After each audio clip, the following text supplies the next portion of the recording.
മാരി സെൽവരാജ് സിനിമകളെ പറ്റി എനിക്ക് തോന്നിയ കാര്യം എന്ന് വെച്ച് കഴിഞ്ഞാൽ he breathes life into movies. ഓരോ സിനിമയും നോക്കുവാണെങ്കിലും അതിൽ കുറെ സീൻസിലൊക്കെ ഭയങ്കര ആഴം, ഭയങ്കര ഡെപ്ത് എനിക്ക് ഇതുവരെ പേഴ്സണലി ഫീൽ ചെയ്തിട്ടുണ്ട്.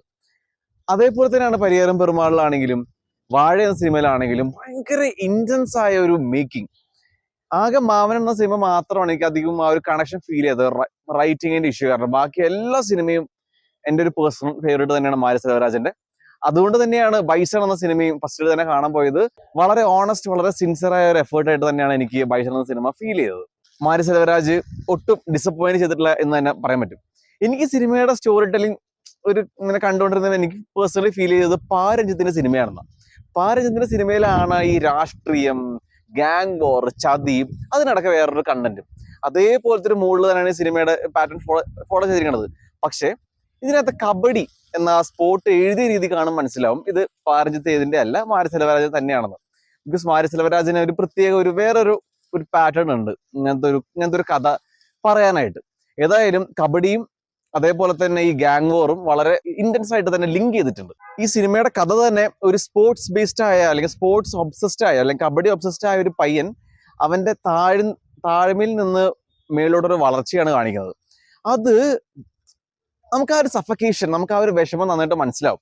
അങ്ങനത്തെ ഒരു നാട്ടിൽ ജനിച്ചതിന്റെയും അതേപോലെ തന്നെ ഒന്നും ചെയ്യാൻ പറ്റാത്തതിന്റെ, അല്ലെങ്കിൽ എത്ര ശ്രമിച്ചിട്ടും ഈ കശപിശയുടെ ഒക്കെ നടുക്ക് പെട്ടുപോയതിന്റെ ആ ഒരു സഫക്കേഷൻ നമുക്ക് ആ ക്യാരക്ടർ നമുക്ക് ശരിക്കും ഫീൽ ചെയ്യും. അതുകൊണ്ട് തന്നെ നമുക്ക് അവന്റെ ആ ഒരു ജേർണി, അല്ലെങ്കിൽ ആ ഒരു മെയിൻ ക്യാരക്ടറിന്റെ ജേർണിയുടെ ഒരു ഭാഗമാവാൻ സാധിക്കും. ആ ഒരു കണക്ഷൻ നമുക്ക് നന്നായിട്ട് തന്നെ ഫീൽ ചെയ്യും. ആൻഡ് ധ്രുവ് വിക്രം വളരെ നീറ്റായിട്ട് തന്നെ പെർഫോം ചെയ്തിട്ടുണ്ട്. എനിക്ക് പേഴ്സണലി സിനിമയിൽ ഇതിനകത്ത് അനുപമ പരമേശ്വരന്റെ ക്യാരക്ടർ ഒഴിച്ച് ബാക്കി എല്ലാ ക്യാരക്ടറും വളരെ നന്നായിട്ട് ചെയ്തതാണ്. രജീഷ വിജയന്റെ ക്യാരക്ടർ പോലും ഭയങ്കര സ്ട്രോങ് ആയിട്ടാണ് എനിക്ക് ഫീൽ ചെയ്തത്.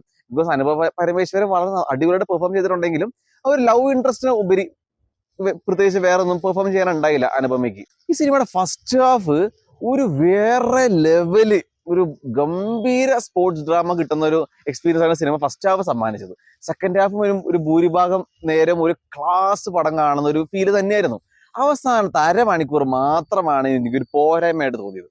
ഈ മാരി സെൽവരാജിന്റെ സിനിമയൊക്കെ എന്നൊക്കെ പറയുമ്പോൾ വളരെ സ്ലോലി നറേറ്റ് ചെയ്യുന്ന ഒരു സിനിമകളാണ്. അതുകൊണ്ട് തന്നെ അവസാനത്തെ അരമണിക്കൂർ നമുക്കൊരു പെടപ്പ് കാണാൻ പറ്റും. ഇങ്ങനെ പെട്ടെന്ന് എങ്ങനെയുള്ള ധൃതിപ്പെട്ട് സിനിമ അവസാനിപ്പിക്കാൻ നോക്കുന്ന പോലെ. അവിടെ മാത്രം ഒരു സുഖം കിട്ടിയില്ല.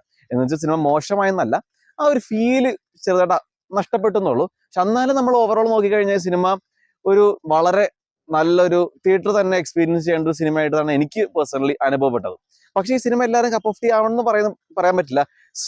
സ്ലോ നറേഷനുള്ള സിനിമകൾ ഇഷ്ടപ്പെടുന്നവരാണെങ്കിൽ, അല്ലെങ്കിൽ മാരി സെൽവരാജ് സിനിമകൾ ഫോളോ ചെയ്യുന്നവരാണെങ്കിൽ, അല്ലെങ്കിൽ അങ്ങനത്തെ ടൈപ്പ് സിനിമകൾ ഇഷ്ടപ്പെടുന്നവരാണെങ്കിൽ ഈ സിനിമ എന്താ ഇഷ്ടപ്പെടും. പക്ഷെ ബാക്കിയുള്ളവർക്ക് എത്രത്തോളം കണക്ട് ആവുമെന്ന് അറിയില്ല. ഈ സിനിമ മുഴുനീളം നോക്കുകയാണെങ്കിൽ ഒരു 3 മണിക്കൂറുണ്ട് റൺ ടൈം.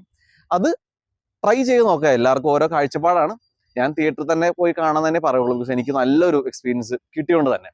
ധ്രുവ് വിക്രം, പശുപതി, രജീഷ വിജയൻ, അനുപമ പരമേശ്വരൻ, ലാല്, അമീർ, അരുവിമദൻ, അഴുകം പെരുമാൾ എല്ലാവരും വളരെ നന്നായിട്ട് തന്നെ വളരെ നന്നായിട്ട് തന്നെ വളരെ ഇന്റൻസ് ആയിട്ട് തന്നെയാണ് പെർഫോം ചെയ്തിരിക്കുന്നത്.